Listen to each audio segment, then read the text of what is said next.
신앙의 체험은 대단히 중요합니다. 말씀을 통해서 말씀 가운데 사는 것 바른 것이지만 거기에 더해서 은혜를 체험하고 하나님의 능력을 체험하고 삶의 체험도 대단히 중요하기에 신앙의 체험은 우리로 하여금 새로운 동력을 가져다 주실 것입니다. 산업화는 영국에서 시작되었습니다. 당시 별 자원이 없던 영국은 맨 먼저 자동 방적기를 만들고 와트는 전기기관을 만들고 곧 이어서 스티븐슨은 전기기관차를 만들어 산업화의 선두주자가 되었습니다. 그러나 여러분 잘 아시는 대로 산업화는 편리한 점은 분명히 있었지만 갖가지 문제들을 많이 가져왔습니다. 빈부격차가 심해지고 또 기계화로 통하여 실업자가 늘어나게 됩니다. 따라서 범죄, 타락, 도박, 방탕함이 늘어갔습니다. 이렇게 혼란스럽던 산업화 초기에 영국 사회에 많은 변화를 줄 수 있는 한 사람이 있었는데 우리가 잘 아는 요한 웨슬러라고 하는 사람입니다. 그는 신앙 부흥을 통해서 영국 자체 전체를 변화시킨 사람이었습니다. 이로 인해서 18세기 영국에 큰 부흥이 일어났는데 존 웨슬러와 조지 휘필더 이러한 사람을 중심으로 부흥운동이 많이 일어났습니다. 역사를 보게 되면 우리의 고민, 문제점 해결할 수 있습니다. 충성이 있고 열심이 있고 열정 가득한 사람들이 있을 때 이러한 소수의 무리를 통해서 이 사회 전체를 변혁시켜 나가는 것을 보게 됩니다. 어떻게 하면 하나님을 잘 믿을 수 있을까 고민하다가 자기들끼리 모임을 가졌는데 그 모임 이름이 홀리 클럽입니다. 열심히 믿겠다고 했습니다. 몇 시간씩 기도하자고 했습니다. 굉장한 열정이 있었고 그리고 기도의 사람이었습니다. 한마디로 말해서 변화의 핵심은 뜨거운 신앙의 체험에 있었습니다. 웨슬리는 1738년에 어느 작은 집회에 참석을 했습니다. 그전에는 하나님을 믿어도 이성적으로 믿고 그리고 지식으로 하나님을 알고 있었습니다. 그런데 그 작은 집회에서 자기 삶의 변화를 경험하는 뜨거운 이런 마음을 경험하고 난 이후에 그냥 있을 수가 없었습니다. 그래서 전도하고 말씀을 선포하고 학교를 세우고 고아원을 세우고 문제투성이인 이 영국 사회 현장으로 뛰어들게 되는 것입니다. 신앙체험 이후에 그는 가는 곳마다 열정을 다해서 하나님 말씀을 선포할 때마다 변화의 역사가 일어났습니다. 사람들이 변합니다. 도박이 그칩니다. 인격이 달라집니다. 뜨거운 믿음의 사람들이 오히려 함께 더 모여서 살아 움직이는 신앙의 힘과 그리고 높은 도덕적인 삶을 살게 되는 것입니다. 이런 열정적인 이런 변화에 체험 있는 한 사람을 통해서 한 사회가 한 나라가 이렇게 달라지는 것입니다. 그렇다면 우리가 성경 속으로 들어가서 또 한 사람을 바라보게 됩니다. 베드로입니다. 이름하여 베드로라고 불리기 전에 시몬이라고 불리어집니다. 그렇다면 베드로의 신앙 체험이 우리의 신앙 체험이 되도록 이 말씀을 통해서 우리는 기도의 제목이 되어야 되고 이 속에서 문제 해답을 찾아야 될 줄로 믿습니다. 예수님은 호숫가에 서서 무엇을 보았습니까? 배 두 척과 그물 싣는 어부들을 보았습니다. 오늘 본문 말씀 1절 2절에 보면 이런 말씀을 기록합니다. 예수는 게네사렛 호숫가에 서서 호숫가에 배 두 척이 있는 것을 보시니 어부들은 배에서 나와서 그물을 씻는지라. 당시 시몬의 상태는 어떠했습니까? 밤새도록 아무것도 잡지 못해서 허탈함과 그리고 좌절감에 빠져 있습니다. 그 말씀이 이렇게 증거합니다. 5절에 보게 되면 우리가 밤이 새도록 수고하였으되 잡은 것이 없지만은 밤새도록 수고했는데 고기를 못 잡았어요. 무엇이 그렇게 허탈하고 무엇이 그렇게 실패했는지를 심리적 상태로 잘 보여줍니다. 빈 그물입니다. 그물에 가득 잡혔으면 얼마나 기뻐했겠습니까? 그런데 그는 잡지 못했습니다. 실패했습니다. 그 자리가 바로 실패의 현장입니다. 이것은 바로 우리가 그의 심리 상태도 아울러 볼 수가 있는 것입니다. 이때 예수님은 시몬에게 말씀을 합니다. 4절 말씀에 보니 말씀을 마치시고 시몬에게 이르시되 깊은 데로 가서 그물을 내려 고기를 잡으라. 이런 말씀을 했습니다. 그런데 시대적 상황과 그 현장을 보게 되면 이 시몬은 고기 잡는데 잔뼈가 굵은 사람입니다.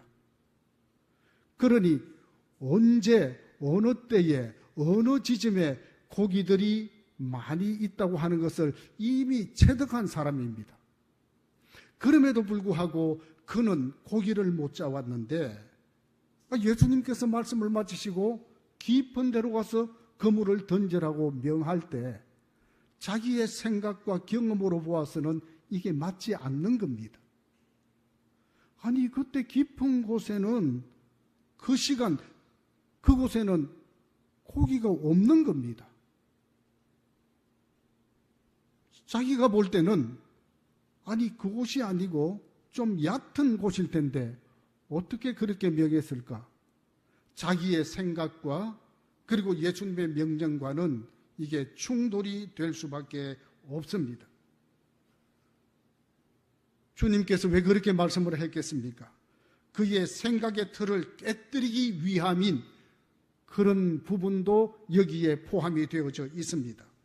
사실 생각의 틀이 깨뜨려져야 비로소 복음이 들어갈 수 있고 또 하나님의 말씀도 그 심령에 들어갈 수가 있습니다.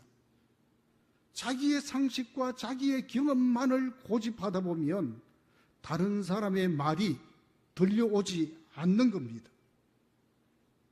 그러나 예수님께서는 깊은 데로 가라 그렇게 말씀을 합니다. 이 말씀을 보면서 우리의 깊은 곳은 어디입니까? 예수님께서 이 시간 우리에게도 깊은 데로 가서 그물을 내려라, 고기를 잡으라 할 때 우리는 우리의 생각과 달라도 그렇게 순종할 수 있느냐의 문제입니다. 곧 우리의 깊은 데로 가서 우리의 생각의 틀, 우리의 신앙생활의 상식, 하나님에 대한 편견과 고정관념을 깨뜨리기 위함이 바로 이 속에 포함이 되어 있습니다. 즉 하나님의 말씀을 제대로 들을 때 비로소 산산조각이 나고 나의 모든 생각의 기준들이 깨어질 수가 있습니다. 하나님의 말씀을 우리는 봅니다. 예레미야 23장 29절에 보면 여호와의 말씀이니라 내 말이 불같지 아니하냐 바위를 쳐서 부스러뜨리는 방망이 같지 아니하냐. 그렇습니다. 우리의 마음에 이것이다 꼭 생각을 하게 되면 하나님의 말씀이 들려오지 않습니다. 비로소 하나님의 말씀 가운데 산산조각이 나고 부서진 이후에 하나님의 말씀을 받아들일 수가 있습니다. 이제 예수님께서 명령을 하셨는데 이 명령의 말씀에 결단할 때입니다. 그 결단이 어떻게 나타나느냐? 5절 말씀에 보면 시몬이 대답하여 이르되 선생님 우리들이 밤이 새도록 수고하였으되 잡은 것이 없지만은 말씀에 의지하여 내가 그물을 내리리이다. 자기의 생각의 틀을 깨고 순종한 후에 그물을 내렸습니다. 놀랍게도 자기 생각과 달리 기대하지 않았던 놀라운 경험을 체험하게 되는 것입니다. 6절, 7절 한번 보시기 바랍니다. 그렇게 하니 고기를 잡은 것이 심히 많아 그물이 찢어지는지라. 이에 다른 배에 있는 동무들에게 손짓하여 와서 도와달라 하니 그들이 와서 두 배의 채움에 잠기게 되었더라. 자기의 생각, 자기의 경험, 잔뼈 굵었던 이 갈릴리 바다에 자기의 전문가적인 이런 생각들, 자기의 모습들이 한꺼풀 다 벗겨지고 자신의 모습을 바라보고 예수님의 말씀을 바라봅니다. 그리고 나니 자신이 죄인이었다고 하는 사실을 깨닫게 되는 것입니다. 8절 말씀에 보니 시몬 베드로가 이를 보고 예수의 무릎 앞에 엎드려 이르되 주여 나를 떠나소서 나는 죄인이로소이다. 이런 말씀을 합니다. 한마디로 말하면 내가 볼 때는 이곳이 많은데 왜 저곳에 가서 그물을 내려라 할까? 이것은 우리의 상식을 초월하시는 분, 자연의 조화를 움직일 수 있는 분, 다시 말하면 이분이 나의 인생을 변화시킬 수 있고 이분이 나의 구세주로 오시는 분임을 깨닫고 주여 나를 떠나소서 나는 죄인이로소이다. 이런 고백을 하게 되는 것입니다. 그러면서 그의 삶에 변화가 생깁니다. 그의 삶의 변화는 11절 한 절을 보게 되면 우리는 분명히 알 수 있습니다. 그들이 배들을 육지에 대고 모든 것을 버려두고 예수를 따르니라. 한마디로 말하면 고기 잡는 어부인 이 시몬이 그의 신앙 체험을 통하여 인생의 삶이 바뀌게 되는 것입니다.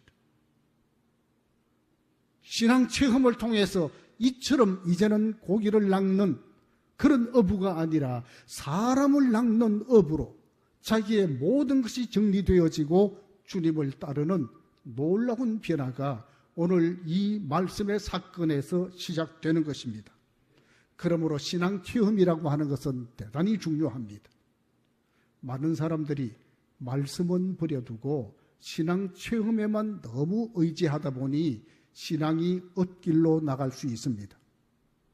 거기에서 부조화를 이룰 때가 많습니다. 하나님의 말씀이 정확합니다. 그러나 이 말씀 바탕에서 말씀이 역사하시는 그 놀라운 체험을 하게 되면 우리의 신앙이 더 뒷받침이 되어지고 열정을 가지고 거룩한 삶을 힘차게 살 수 있게 되는 것입니다. 그러므로 저와 여러분은 말씀의 바탕에 서서 귀한 신앙의 체험이 꼭 있어야 될 것입니다. 기독교가 가장 위험할 때는 예수 없는 종교로 전락해 버릴 때입니다. 교회가 가장 위기일 때는 생명력을 잃고 형식적인 껍데기만 남은 종교가 될 때 교회는 능력 없는, 힘이 없는 그런 교회가 될 것입니다. 그래서 기도가 죽고 말씀이 죽고 전도하지 못하고 사랑의 역사가 일어나지 못할 때 그것이 바로 교회의 위기입니다. 즉 예수님이 베드로의 인생에 찾아오셔서 우리를 부르시고 그리고 부르심의 반응을 할 수 있도록 하나님께서 기적과 같은 이런 능력을 보이십니다. 예수님이 우리를 구원하실 뿐만 아니라 하나님의 나라의 멋진 사명자로 부르기 위해서 때때로 우리에게는 말씀을 주시고 그 말씀에 순응할 때 위대한 변화의 역사를 보여주게 되는 것입니다. 오늘 이 말씀을 보면서 베드로가 결단했듯이 우리도 하나님의 말씀 앞에, 하나님의 능력 앞에 결단을 함으로 우리의 인생의 삶이 새롭게 변화되고 주님의 거룩한 뜻에 동참할 수 있는 놀라운 역사가 일어나게 되기를 축복합니다.